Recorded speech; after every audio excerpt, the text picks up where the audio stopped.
Hello again. It's our third week of class and our final video assignment. I bet everyone else is getting as excited as I am about bringing this to a close. This week, I'm taking a look at the case study in Chapter 12 about school desegregation. And I have to say, it was a very interesting chapter. I read a lot of things about the history of North Carolina into this and of school desegregation in general. And it was eye-opening for me, really, some of the things that have gone on. And it's really important as a future administrator to be aware of this so we can take the right steps in our schools. The case study I chose to look at is about an end to busing. It says that an affluent southern school district was subject to a court-ordered desegregation plan involving busing. After receiving the court order recognizing that the district had achieved unitary status, the district decided to discontinue elementary school busing and move toward a neighborhood plan that would bus sixth graders to a middle school. Parents and citizens challenged the end of the elementary school busing, alleging that it would recreate segregated schools. All right, so the first question on the case study asks, do the parents and citizens have a valid claim? I think the claim in itself is valid, but when you take a look at the facts, the school district's in pretty good shape. It would depend greatly upon the racial composition of the neighborhoods within the districts and how those neighborhood school districts are drawn. If the school districting plan is drawn fairly and uniformly and without unnecessary gerrymandering to segregate schools, the district would not be at fault if the schools became more segregated. It just follows the natural pattern of housing patterns in the area. It would be considered de facto segregation instead of de jure segregation, something I did not know until I read this chapter what the difference between those two were, but I'm glad that I do now. And I think the courts would likely let it stand. The parents claim that the schools would become resegregated.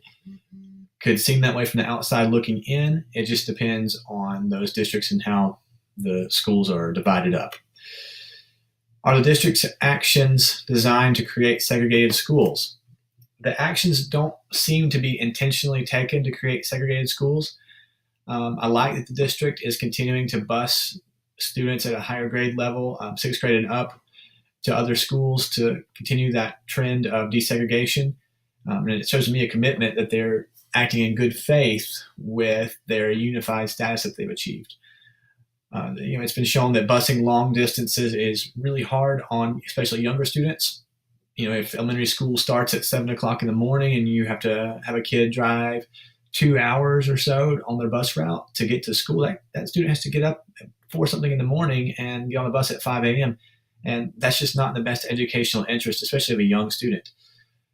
So the neighborhood schooling concept is, in my opinion, more appropriate in this case. Does the district have the right to discontinue elementary school busing after achieving their unitary status?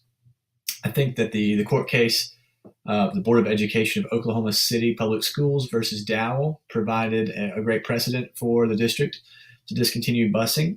The court's opinion was that the supervision of the courts is only necessary to remedy past segregation. And once the school district has achieved a desegregated status, that the courts no longer have jurisdiction to enforce rules over the school district. It kind of went back and forth in that case, and the Supreme Court basically finally let it stand that as long as the school is acting in good faith to eliminate segregation to the extent possible within their district, then they're safe from judicial review. Did the district use its new status to engage in de jure segregation? I don't think this is the case. It's maintaining the busing for higher grade level students. It is keeping younger students closer to home, eliminating long bus rides, which is in their educational interest. And it also is going to present a savings to the school district, which may be reallocated equally among its schools for the children's benefit. I think that any segregation occurring in neighborhood schools would be due to the housing patterns and would be natural de facto segregation instead of de jure. The courts, how they rule in this case, I think that the courts would consider the number of students reassigned. They would study how districts have been drawn and evaluate the facilities across the district. But I do believe that the courts would uphold the district's decision. And then what are any administrative implications in this case? I think that segregation occurs by man-made and natural means within our schools. I think that we should work to eliminate man-made segregation everywhere that's possible and bring attention to it when we notice that. But sometimes it's out of our control, the racial composition of the neighborhoods and communities that we serve. When we are looking at the drawing of our districts, we should make every effort to have uniform, contiguous zones. Just like with political maps, gerrymandering is an issue with school districts, making sure that we don't intentionally select neighborhoods of one type of student over another is something we need to consider when we're redrawing these maps. I don't think that you should have a non-contiguous zone where you pull kids from this area, skip over this area, then go to this area to pull those kids into a school. I think that you just include everyone within a certain radius of the school to be the best fit. Intentionally drawing lines based on racial makeup of neighborhoods is illegal, and administrators should strive to maintain a balance of diversity roughly along the community lines that they serve in both students and in their faculty.